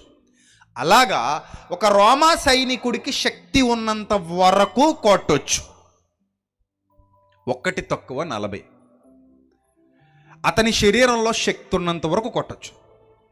అందుకే ఆ కొరడాలను దేంతో తయారు చేస్తారో స్క్రీన్ మీద చూడండి. స్కార్జింగ్ అంటారు దాన్ని. ఆ కొరడాలతో హింసించడాన్ని రోమా చట్టంలో స్కార్జింగ్.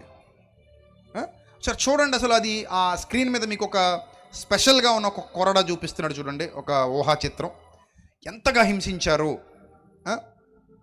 దీని గురించి ఒక ఇసుబియస్ అనే ఒక చరిత్రకారుడు వివరించారు. స్క్రీన్ మీద మీకు ఆ ఇమేజ్ చూపిస్తాడు, ఆ చరిత్రకారుడి చిత్రపటం.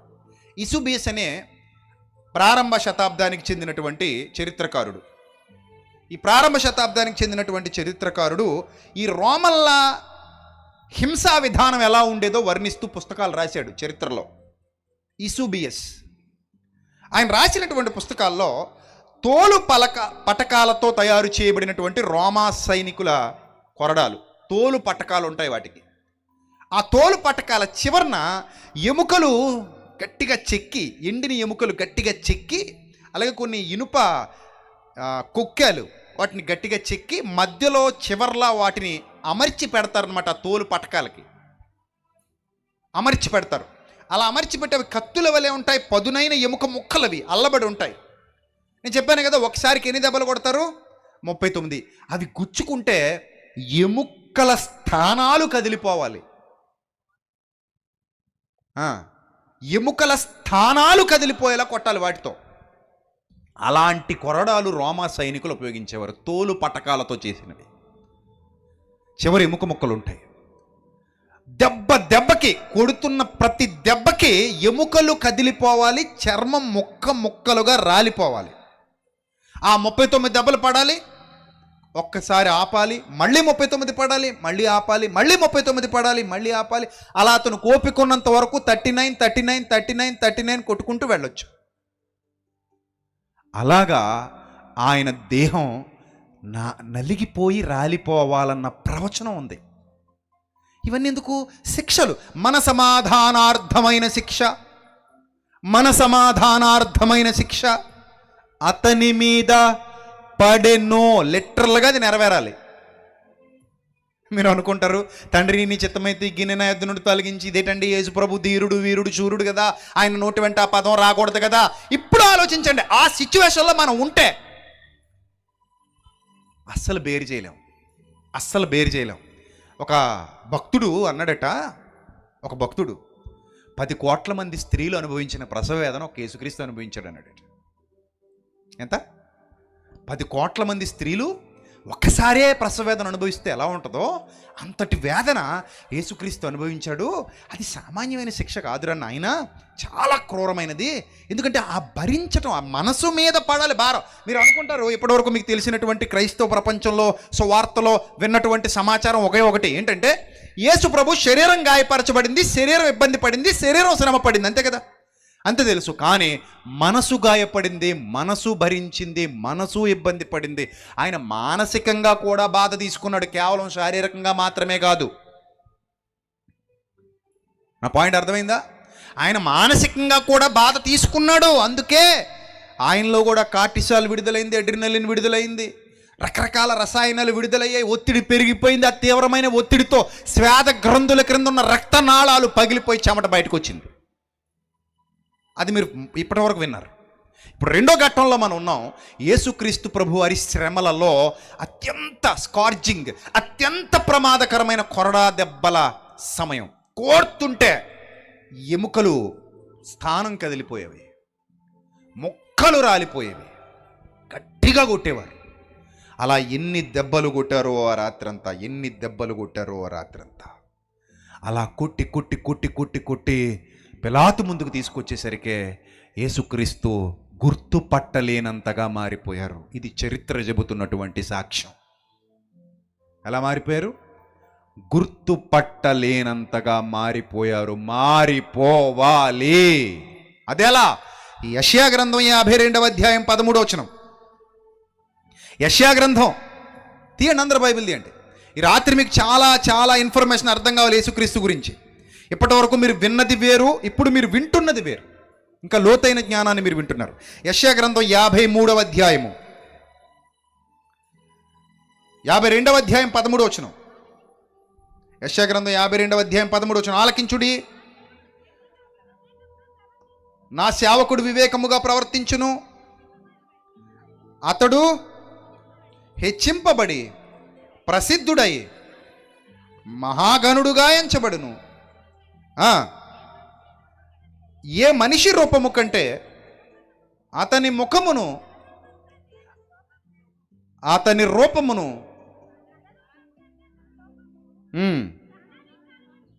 ఏంటట వికారమైపోద్దట ఆయన రూపం. చాలామంది అలాగూ విస్మయము పొందిరో అంటాడు. అంటే ఆయన రూపము అలా వికారముగా మారిపోవాలి అనే ప్రవచనం రాయబడింది. ఆ ప్రవచనం రాయబడింది. యెషయా రాస్తున్నాడు 52లో కానివ్వండి, 53:3లో కూడా రాస్తున్నాడు.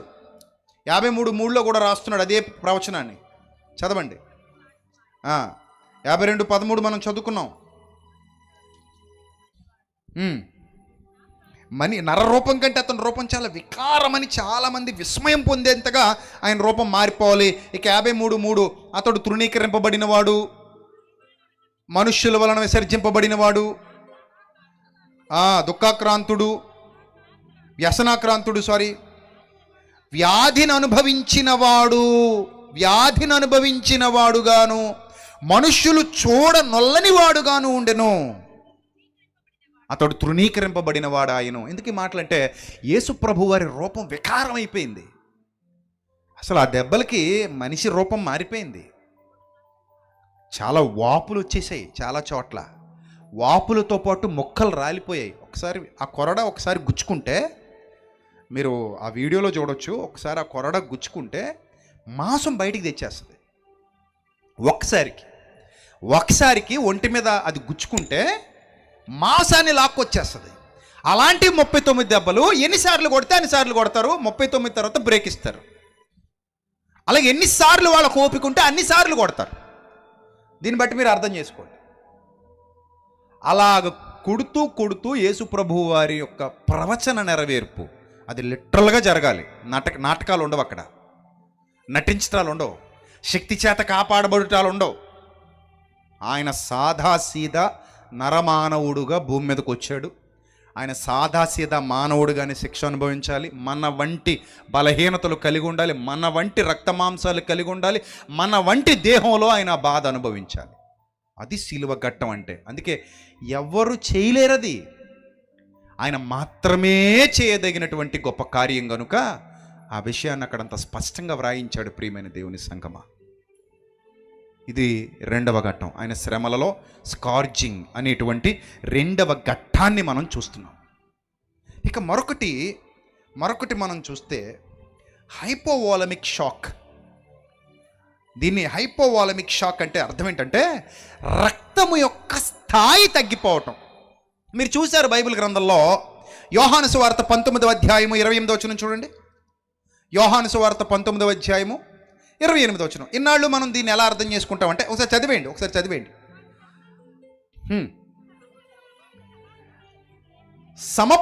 సమస్తమును అప్పటికి సమాప్తమైనదని యేసు ఎరిగి లేఖనము నెరవేరునట్లు ఏమని అడిగారట? నేను దప్పిగొనుచున్నాను అన్నారట. లేఖనము నెరవేరునట్లు ఏమన్నాడట ఆయన? నేను దప్పిగొనుచున్నాను నేను. ఇప్పుడు మీరు బాగా అర్థం చేసుకోండి. యేసుక్రీస్తు దప్పిక కలిగి దప్పిగొనుచున్నానన్నాడా, లేఖనం నెరవేర్చడానికి దప్పిగొనుచున్నానన్నాడా? చెప్పాలి, మీరు చెప్పాలి. ఇప్పుడు ఒకవేళ మనం వెంటనే లేఖనము నెరవేరునట్లని వ్రాయబడింది కనుక, ఏంటది? లేఖనము నెరవేరునట్లని వ్రాయబడింది కనుక లేఖనం నెరవేర్చడానికే దప్పిగొనుచున్నానన్నాడు కానీ ఆయనకి నిజానికి దప్పిక వేసి కాదు అని ఒకవేళ మనం అనుకుంటే అది నాటకమేగా. అర్థమైందా? కాబట్టి అది నాటకం కాదు. నిజంగానే ఆయనకి దప్పిక కలగాలి. దప్పిక కలుగుతుంది కాబట్టి దప్పిగొనుచున్నానన్న లేఖనం భవిష్యత్ ఎరిగిన దేవుడు వ్రాయించాలి. నిజంగానే ఇస్కరియోతు యోధా యేసుక్రీస్తును అమ్ముకోవాలి. అమ్ముకుంటాడు గనుకనే నాకు విరోధముగా మడిమినెత్తనన్న సంగతిని దేవుడు ముందుగా భవిష్యత్ ఎరిగిన వాడు వ్రాయించాలి. నిజంగానే కన్య గర్భం ధరించి కుమారుణ్ణి కనాలి. ఆమె నిజంగా కంటుంది గనుకనే యెషయా ద్వారా దేవుడు ముందుగా భవిష్యత్ ప్రవచనాన్ని వ్రాయించాలి. ఇవన్నీ నిజాలైనప్పుడు యేసుక్రీస్తుకు దాహం వేయడం నిజం కాకుండా ఎలా పోతుంది? బాగా ఆలోచించండి. ఇవన్నీ నిజాలైనప్పుడు యేసుక్రీస్తుకు దాహం వేయడం నిజం కాకుండా ఎలా పోతుంది? అది కూడా నిజమే. లిటరల్గా ఆయనకి దాహం వెయ్యాలంటే ఎందుకు వెయ్యాలి అనే ప్రశ్న మీకు రావాలి. ఫస్ట్ పాయింట్ చెప్తాను చూడండి. తనకంటే దాదాపు 10 రెట్లు బరువు ఉన్న 10 రెట్లు పైనే బరువు ఉన్న సిలువను ఆయనతో మోయిస్తున్నారు. ఒక మనిషి అంత బరువు మోయటం సాధారణమైన విషయం కాదు. నాకంటే నా బరువు ఉన్న 10 మందిని నేను మొయ్యాలంటే అంత ఈజీ కాదు అది. పోనీ అలాగని ఏదో ఒక ఫ్లాట్ దారి గుండా మోయించడం కాదు, కొండపైకి మోసుకుని వెళ్ళాలి. యెరూషలేము ఆవలికి గవిని వెలుపల శ్రమ పొందాలి. గవిని వెలుపలకైన మోసుకుని వెళ్ళాలి. మీకు ఒక విషయం చెప్పనా? నేను ఇజ్రాయేల్ వెళ్ళినప్పుడు ఒలీవల కొండ మీద నుంచి దిగి కిద్రోను వాగు దాటి మళ్ళీ యెరూషలేం కొండెక్కుతాం. కింద నుంచి పైకి ఇలా ఉంటుంది యూ షేప్లో. నా ముందు నడుస్తున్న చాలామంది విదేశస్తులు, అందులో ఒక పెద్ద ఆవిడ ఉంది. కిందకి మేము దిగడానికి ఒలీవల కొండ మీద నుంచి కిందకి దిగడానికి ఒక గొట్టం పక్కన ఉంటుంది అనమాట. అది పట్టుకుని దిగుతాం మెల్లిగా. ఆవిడ జారిపోయి నిజంగా మీరు చెప్తే నమ్మరు, ఒక 5-6 మీటర్ల కిందకి పడిపోయింది. దొల్లుకుంటూ వెళ్ళిపోయింది కిందకి. ఆ పక్కన ఉన్న వాళ్ళు గబగబ పట్టుకోబట్టి కానీ లేకపోతే ఇంకా దొల్లుకుంటూ వెళ్ళిపోయేది. జారిపోయింది కాలు. వాళ్ళు విదేశస్తులు కొంచెం హై హీల్స్ వాడతారు కదా, ఆవిడ పెద్ద ఆవిడే కొంచెం హై హీల్ వాడుతుంది. దిగేటప్పుడు కాలు మడత పడిపోయి జారిపోయింది. డౌన్ ఉంటుంది అనమాట. ఇప్పుడు ఈ రోజుల్లో ఒక నున్నటి ఒక రాతి దారులు ఉన్నాయి ప్రస్తుతానికి అక్కడ ఇజ్రాయెల్లో. ఈ రాతి దారుల మీద నడవటానికి దిగటానికే ఆమెకు కాలు జారిపోయి పడిపోతే, నాకు తెలిసి ఆ రోజుల్లో యేసు ప్రభువారి సిలువ మోసిన దినాల్లో కొండదే అలాగే ఉంటుంది, వాగు అలాగే ఉంటుంది, ప్రాంతం అలాగే ఉంటుంది, అందులో మార్పే ఉండదు. ఎత్తు అలాగే ఉంటుంది, లోతు అలాగే ఉంటుంది. ఆ ఎత్తులో ఆ లోతులో ఆయన సిలువ మోస్తూ పైకెక్కటం అంటే ఎంత వేదన భరించి ఉండాలి మీరు ఆలోచించండి. ఒక 100 కేజీల బస్తా ఒక అర్ధగంట మోస్తే మీకు దాహం అనిపిస్తుందా? అనిపిస్తుందా? ఒక 10 కిలోమీటర్లు నడుచుకుంటూ వెళ్తే మీకు ఎలా ఉంటుంది? దాహం అనిపిస్తుందా? అనిపిస్తుంది. అది ఎండాకాలం అయితే ఏం చేయకుండానే ఏమొస్తుంది? దాహం వస్తుంది. మాట్లాడితే చాలండి దాహం అనిపిస్తుంది. ఇప్పుడు నాకు 1 గంట మాట్లాడితేనే చాలా దాహం వేస్తుంది. ప్రసంగం అయిగానే ఒక 1/2 లీటర్ నీళ్లు గటగట తాగేస్తాం, ఎందుకంటే దాహం ఎక్కువైపోయి. అలాంటిది ఆయన శ్రమ అనుభవిస్తున్నప్పుడు ఎంతటి దాహం ఉంటుందో చూడండి. అది నటన కాదు, నిజంగా జరిగిన సంభవం అది. ఆయనకి దాహం అనిపిస్తుంది. అందుకే హైపోవాలమిక్ షాక్ అంటే అర్థం ఏంటంటే రక్తపు స్థాయి తగ్గిపోవటం అని అర్థం. ఏంటది? రక్తాన్ని నష్టపోవటం వల్ల అంతర్ద్రవాలు శరీరంలో తగ్గిపోయినందున ఏర్పడినటువంటి దాహం. అప్పుడు గుండె పంపింగ్ చేయడం చాలా కష్టమైపోద్ది. రక్తం లేక పంపింగ్ చేయడం కష్టమైపోతే విపరీతమైన దాహం వేసేస్తుంది. ఆ విపరీతమైన దాహంలో నేను దప్పికొనుచున్నాను ఆయన అంటాడు. ఆయన అన్నదాన్ని ప్రభు భవిష్యత్తును చూసి కీర్తనల గ్రంథంలో వ్రాయించాడు, నేను దప్పికొనుచున్నాను. అప్పుడు వారు నాకు చేదును ఆహారంగా పెడతారు. అది కూడా ప్రవచనమే. వారు నేను దప్పికొన్నప్పుడు నాకు ఏం ఆహారం పెడతారు? చేదును ఆహారంగా పెడతారు. 2000 సంవత్సరాలకు ముందు 1000 సంవత్సరాలు, ఈ 2000 సంవత్సరాలకు ముందు జరిగిన సంఘటన గురించి 3000 సంవత్సరాల ముందు దావీదు కీర్తనకారుడు రచించాడు. అంటే దానికి దీనికి మధ్య అంతరం 1000 సంవత్సరాలు. మాటలు కాదు, 1000 సంవత్సరాల వరకు ఒక ప్రవచనం అలా నిలబడి ఉండడం. That is not an easy thing. 1000 సంవత్సరాల పాటు ఒక ప్రవచనం అలాగే నిలబడి ఉండిపోయి 1000 సంవత్సరాల తర్వాత ఆ ప్రవచనం నెరవేరిందంటే ఎంత గొప్ప సంగతి అది. బైబిల్ గ్రంథంలో వ్రాయబడింది అలాంటి అద్భుతమైన ఘట్టం. కీర్తనకారుడు దావీదు 1000 ఏళ్ల ముందున్నాడు. యేసు ప్రభు కంటే దావీదు 1000 సంవత్సరాల ముందున్నాడు. అంటే యేసు ప్రభుకి దావీదుకి మధ్య గ్యాప్ ఎంత? 1000 సంవత్సరాలు సుమారుగా. 1000 సంవత్సరాల ముందు కీర్తనకారులు రచించినటువంటి కీర్తనల్లో నేను దప్పికొనుచున్నాను, నేను దాహం అంటాను. నేను దాహం అంటే వాళ్ళు నాకు చేదును చిరకను ఇస్తారు. ఎంత అద్భుతమైన ఘట్టం అంది. ఎంత అద్భుతం. ప్రపంచంలో ఏ పుస్తకంలో ఉంటుందండి ఇలాంటి ఘట్టం? ఏ పుస్తకంలో ఉంటుంది ప్రపంచంలో ఇలాంటి ఘట్టం? 1000 ఏళ్ల గ్యాప్లో 1000 ఏళ్ల తర్వాత జరిగే సంభవాన్ని ముందుగా రచించడం అంటే ఎంత దమ్మున్న పుస్తకం బైబిల్. మీరు అర్థం చేసుకోవాలి. మనసు పెట్టి చదివినోడు ఆశ్చర్యపోతాడు బైబిల్ విషయంలో. ఏముందండి అని. 69వ కీర్తన 21 చదవండి ఒకసారి. 69వ కీర్తన 21 ఏముంది అక్కడ? ప్రవచనం అది. 69వ కీర్తన 21. వారు చేదును నాకు ఆహారముగా పెట్టిరి, నాకు దప్పికైనప్పుడు చిరకను తాగనిచ్చిరి. మత్తయి వార్త 27వ అధ్యాయం 32వ వచనం. మత్తయి వార్త 27వ అధ్యాయం 32వ వచనం. వారు వెళ్ళుచుండగా కురేనీయుడైన సీమోనును ఒకడు కనబడగా ఆయన సిలువ మోయుటకు అతన్ని బలవంతము చేసిరి. వారు కపాల స్థలమును అర్థమిచ్చి గొల్గొతా అనబడిన చోటికి వచ్చి చేదు కలిపిన ద్రాక్షారసమును ఆయనకు త్రాగనిచ్చిరి. కానీ ఆయన దానిని రుచి చూచి త్రాగనొల్లకపోయెను. గమనించండి, ఆయన రుచి చూచి దాన్ని ఏం చేయలేదట? తాగలేకపోయాడట. తాగనొల్లకపోయేను అని వ్రాయబడింది. అంటే దీన్ని బట్టి మనకి ఏమర్థం అవుతుంది? యేసుక్రీస్తు ప్రభువారి దప్పిక నిజంగా జరిగింది. అది ఆ అంతర్ద్రవాలు ఆగిపోవటం వల్ల, దొరక్కపోవటం వల్ల, నోరు పెడచగట్టుకుపోవటం వల్ల అలాంటి భయానకమైన బాధ భరిస్తూ ఆయన సిలువలో ప్రాణాన్ని విడిచిపెట్టారు.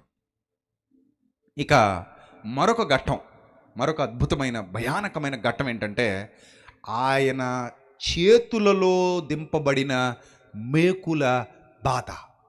దాని గురించి భక్తుడు ఒక మాట చెప్తున్నాడు. యోహాను సువార్త 20:24 ఆయన చేతిలో మేకులు దిగగొట్టబడ్డాయి అనే సందర్భాన్ని చెబుతున్నాడు. చూడండి, అక్కడ యేసు వచ్చినప్పుడు 12 మందిలో ఒకడైన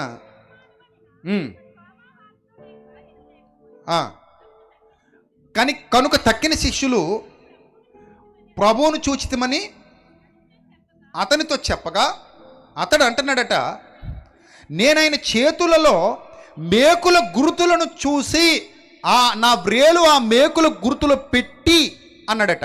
అంటే చూడండి, మేకులు గుర్తులు అంటే గుర్తులు పడేంతటి పెద్ద మేకులు, గుర్తులు పడిపోయేంతటి పెద్ద మేకులు. క్రూసిఫిక్షన్లో అత్యంత ప్రమాదకరమైన ఘట్టం ఏదైనా ఉంది అంటే ఇదే. సిలువ వేయడంలో, రోమా చరిత్రలో సిలువ వేయడంలో అత్యంత భయంకరమైన దుర్భరమైన బాధను అనుభవించేటువంటి కష్టం. అందుకే దీన్ని ఎక్స్క్రూషియేటింగ్ పెయిన్ అంటారు. అర్థమైందా? అంత ప్రమాదకరమైన దుర్భరమైన బాధ. ఆ వచనం ఇక్కడ చెప్తున్నాడు. ఆయన వేళ్ళ ఆ చేతులలో గుర్తులలో, ఆ మేకుల గుర్తులలో నేను వేలు పెడతాను. ఎక్స్క్రూషియేటింగ్ పెయిన్, అంత ప్రమాదకరమైన దుర్భరమైన బాధ భరిస్తాడు అని. అదేలాగా అంటే మీకు చూడండి, ఈ చెయ్యి ఇక్కడ ఉందా, ఇక్కడ ఇలా అంటే దెబ్బ ఇలా అన్నాం అనుకోండి, కరెంట్ షాక్ కొట్టినట్టు అనిపిస్తుందా? అనిపిస్తుందా? ఇక్కడ చాలామందికి ఇలా పెట్టి కొడితే ఎలా ఉంటుంది? ఒక నరం ఉంటుంది, అల్నా నర్వ్ అంటారు దాన్ని. అల్నా నర్వ్ నరం. ఈ నరాన్ని ఇలా టచ్ చేస్తే జిమ్మని లాగుతుంది. చాలామంది తట్టుకోలేము, అక్కడ అలా కొట్టగానే ఏదో కరెంట్ షాక్ కొట్టిన ఫీలింగ్ కలుగుతుంది. దాన్ని అల్నా నర్వ్ అంటారు. అది పైదాకా ఉంటుంది.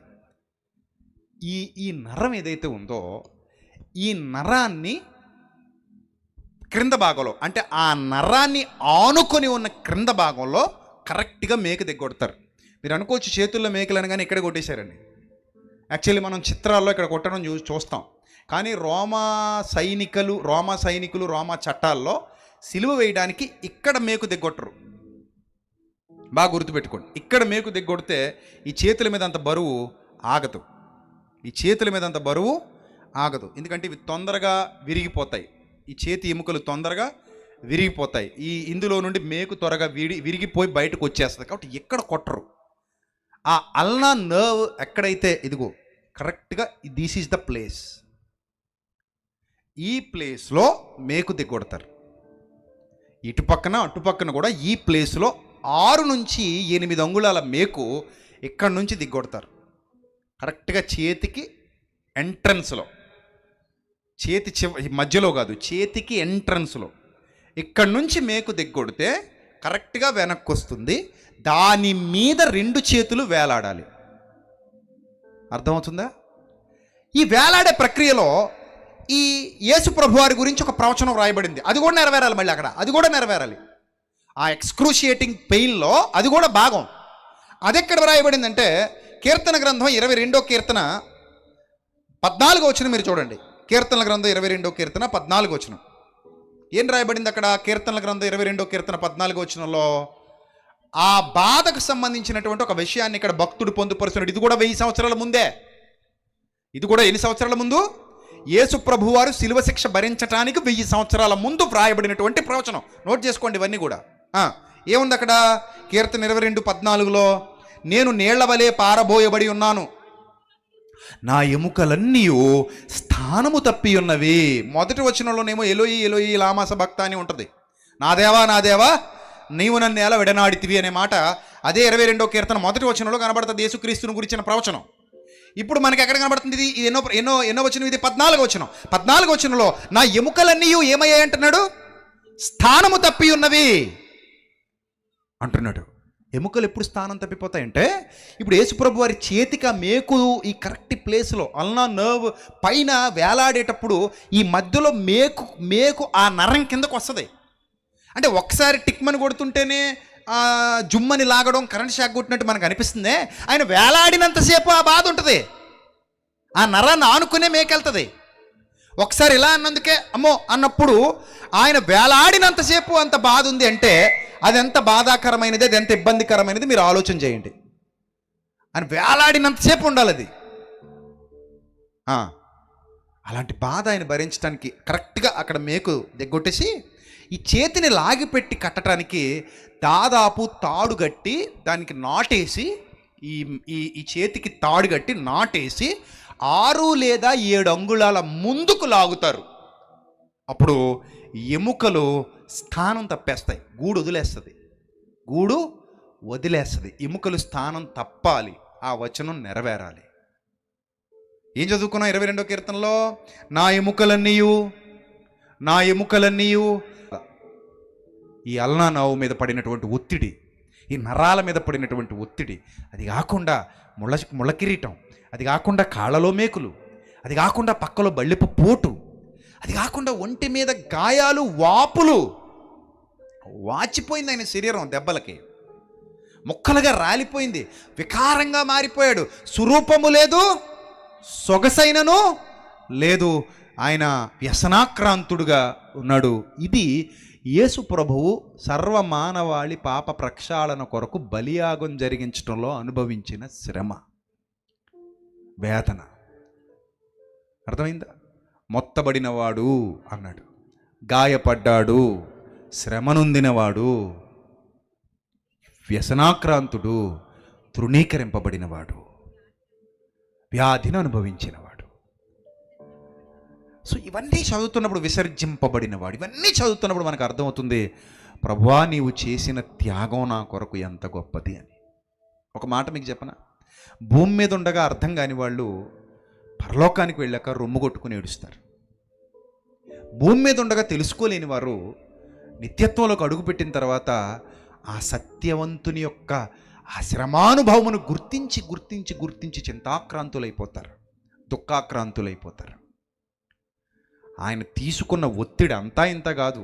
ఇన్నాళ్ళు మీరు అనుకుంటున్నట్టు శరీరం విషయంలోనే కాదు, మానసికంగా కూడా ఆయన ఒత్తిడి ఎదుర్కొన్నాడు. కాబట్టే యేసుక్రీస్తు యొక్క త్యాగాన్ని వర్ణించడం అంత ఈజీ కాదు. ఇంకా చాలా ఉన్నాయి, ఇంకా చెప్పుకుంటూ పోతే ఆయన అనుభవించినటువంటి శ్రమలు, వేదనలు, శోధనలు, ఆ బలిఘట్టం, ఆ బలియాగం, అది చాలా అద్భుతమైనది, చాలా వర్ణనాతీతమైనది, వర్ణింప సఖ్యము కానిది, వర్ణింప వీలు లేనిది. ఆ శ్రమల ద్వారా మనల్ని సంపూర్ణులుగా చేయాలని పిలిచాడు, ఆ శ్రమల ద్వారా మనల్ని విడిపించాలని పిలిచాడు, ఆ శ్రమల ద్వారా మనల్ని సంరక్షించటానికి పిలిచాడు, కాపాడటానికి పిలిచాడు. సర్వమానవాళిది గ్రహిస్తే ఇటువంటి దైవ కుమారుడు మనకి ఎక్కడ దొరుకుతాడని అనిపిస్తుంది. ఇంత గొప్ప త్యాగాన్ని నేను ఎక్కడా అనుభవించలేదు. ప్రేమ ప్రేమ ప్రేమ అన్నారు కానీ, దయామయుడు, కరుణామయుడు, కృపామయుడు అన్నారు కానీ, ఇంత గొప్ప దయ, ఇంత గొప్ప కరుణ, ఇంత గొప్ప కృప, ప్రేమకు పరాకాష్ట, అది నీ త్యాగంలో, నీ శిలువ యాగంలో కనబడుతుందని నేను గ్రహిస్తున్నాను తండ్రి అని ఆయన పాదాల మీద పడిపోతారు. కాబట్టి ప్రియమైన దేవుని సంగమా, గుర్తించండి, ఆయన త్యాగాన్ని గుర్తించండి. చివరిగా ఒక పాట చూద్దాం, యేసు ప్రభు వారి త్యాగానికి సంబంధించి, ఆయన శిలువ మరణానికి సంబంధించి ఒక పాట చూద్దాం. ఆ తర్వాత మనం ప్రార్థన చేసుకుందాం. ఆ పాటను వీక్షించండి, ఆ తర్వాత మనం ప్రార్థన చేసుకుని ఈ గ్రౌండ్ ఖాళీ చేసి వెళదాం. రేపటి దినాన మరలా హాజరవుదాం. త్వరగా రండి, అనేకుల్ని వెంటబెట్టుకుని రండి.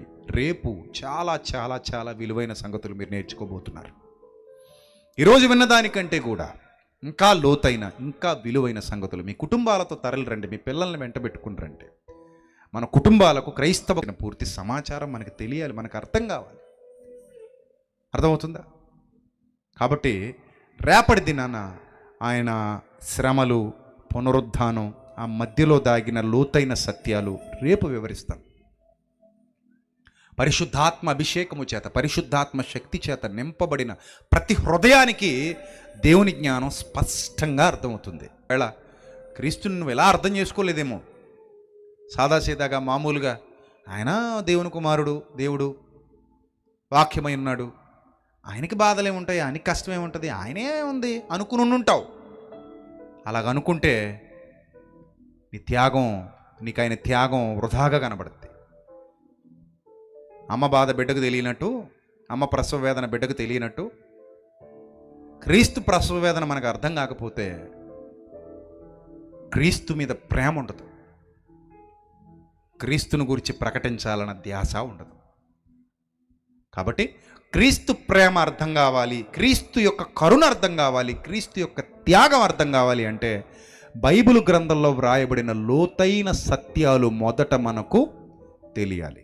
ఈ రాత్రి వేళ అలాంటి లోతైన సంగతులు మీరు విన్నారు, మీరు నేర్చుకున్నారు. గనుక ప్రియమైన దేవుని ప్రజలారా, ఈరోజు విత్తబడిన వాక్యం మీ అందరి హృదయాలలో 30 60 100 ఫలిస్తే మీరు ప్రభువుకు సమీపంగా వస్తారు. ఎప్పుడైతే మీరు ప్రభువుకు సమీపంగా వచ్చారో ఆయన కృపచేత ఆవరింపబడతారు, ఆయన కరుణ చేత ఆవరింపబడతారు, ఆయన దయచేత ఆవరింపబడతారు. మీలో సత్యవాక్యం విస్తరిస్తుంది, ఇంకా బలంగా సత్యవాక్యం మీలో వ్యాపిస్తుంది. కనుక ఆ పాట చూద్దాం మనం అందరం. చూసిన తర్వాత ప్రార్థన చేసుకుని ఇక్కడ నుంచి వెళదాం. రైట్ పాట ప్లే చేయండి. Thank you.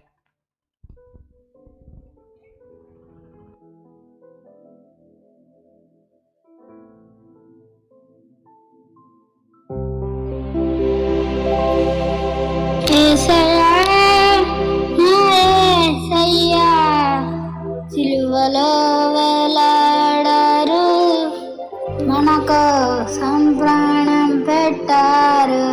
యేసయ్యా నా యేసయ్యా.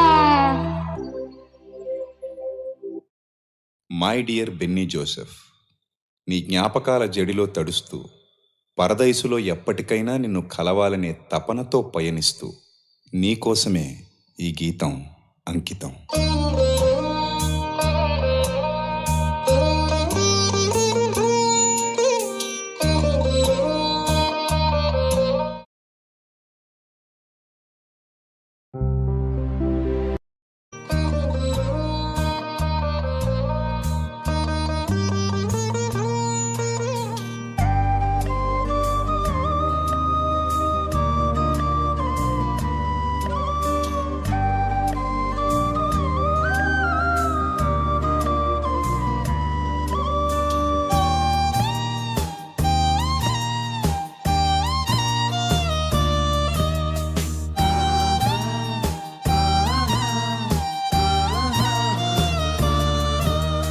సిలువలో తొలగెను నా పాపమనే పేదరికం, విలువనే పెంచెను నా యేసుక్రీస్తు త్యాగం. సిలువలో తొలగెను నా పాపమనే పేదరికం, విలువనే పెంచెను నా యేసుక్రీస్తు త్యాగం. పరిశుద్ధతను ఐశ్వర్యం కృప ద్వారా ఇక నా సొంతం, పాపాత్ముడు అను దారిద్ర్యం తొలగించినది ప్రభు రక్తం. నేను ధనవంతుడను, క్రీస్తునందు కడుగబడ్డాను, ఇకపై పాపిని కాను, కృప ద్వారా రక్షణ పొందాను. నేను ధనవంతుడను, క్రీస్తునందు కడుగబడ్డాను, ఇకపై పాపిని కాను, కృప ద్వారా రక్షణ పొందాను. సిలువలో తొలగెను నా పాపమనే పేదరికం, విలువనే పెంచెను నా యేసుక్రీస్తు త్యాగం.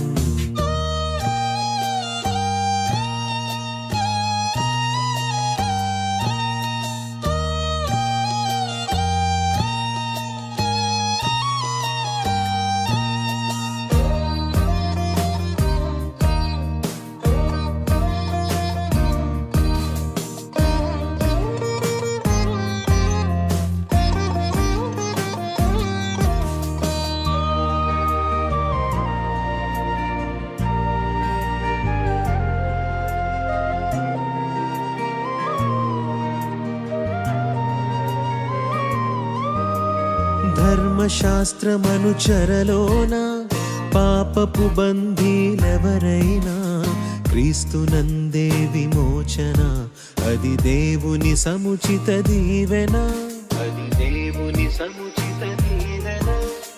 కాలగతులు తన వశమైన, మారు మనసు పొందిన మదిన, నిరంతర క్షమాపణ, అది దేవుని నిత్య నిబంధన, అది దేవుని నిత్య నిబంధన.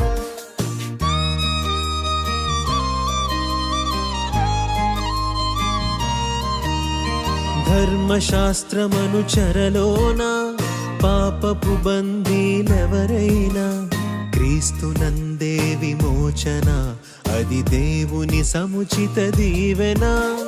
కాలగతులు తన వశమైన, మా జీవము పొందాను, నేను పరిశుద్ధుడను, క్రొత్తగా జన్మించాను, క్రీస్తునందు స్వాస్థ్యమయాను, శాశ్వతమగు జీవము పొందాను. సిలువలో తొలగెను నా పాపమనే పేదరికం, విలువనే పెంచెను నా యేసుక్రీస్తు త్యాగం.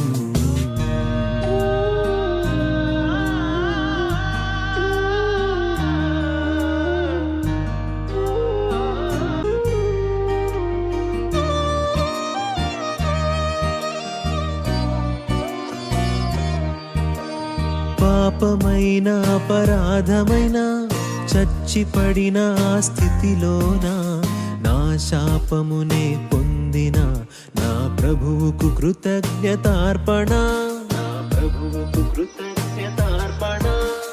పాడుబడిన నా దేహమున దైవ మందిరమునే నిలిపిన, పరిశుద్ధునికి నివేదన, ఇది పరిశుద్ధాత్ముని సూచన, ఇది పరిశుద్ధాత్ముని సూచన.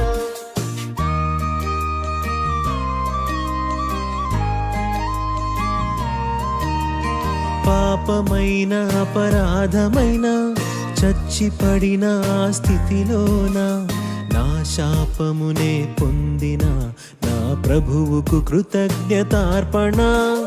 పాడుబడిన నా దేహమున దైవ మందిరమునే నిలిపిన, పరిశుద్ధునికి నివేదన, ఇది పరిశుద్ధాత్ముని సూచన. నేను పిలువబడ్డాను, సంఘములో చేర్చబడ్డాను, వాగ్దానము పొందియున్నాను, పరలోకపు పౌరుడనయ్యాను. నేను పిలువబడ్డాను, సంఘములో చేర్చబడ్డాను, వాగ్దానము పొందియున్నాను, పరలోకపు పౌరుడనయ్యాను.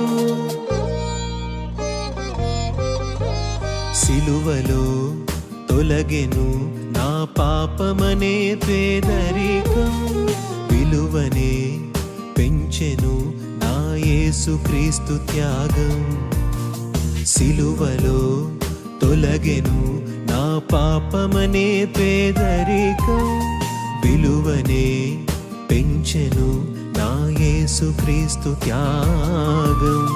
పరిశుద్ధతను ఐశ్వర్యం, కృప ద్వారా ఇక నా సొంతం, పాపాత్ముడు అను దారిద్ర్యం తొలగించినది ప్రభు రక్తం. నేను ధనవంతుడను, క్రీస్తునందు కడుగబడ్డాను, ఇకపై పాపిని కాను, కృప ద్వారా రక్షణ పొందాను. నేను ధనవంతుడను, క్రీస్తునందు కడుగబడ్డాను, ఇకపై పాపిని కాను, కృప ద్వారా రక్షణ పొందాను. సిలువలో తొలగెను నా పాపమనే పేదరికం, విలువనే పెంచెను నా యేసుక్రీస్తు త్యాగం.